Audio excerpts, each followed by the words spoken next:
Anak ng pasig talaga! Bakit Don Piping? May problema? Wala akong karapatang magtanong!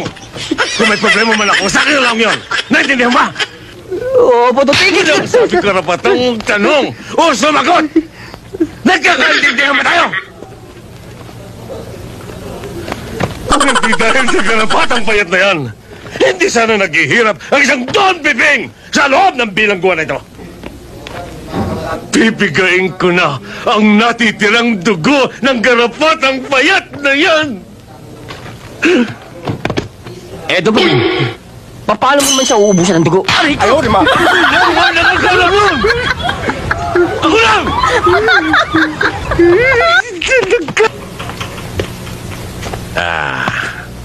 Boy,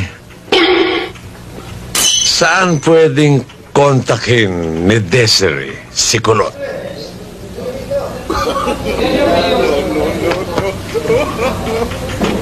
Narinig mo sinabi ko? Saan pwedeng kontakin ni Desiree si Kulot? Ang hirap sa'yo, Don Piping. Pag sumasagot ako sa inyo, sinasapal mo ako. Pag di naman ako sumagot, sinasapal mo rin ako. Ako pala na kayo. Sarili ko sa inyo. Ano ba yan?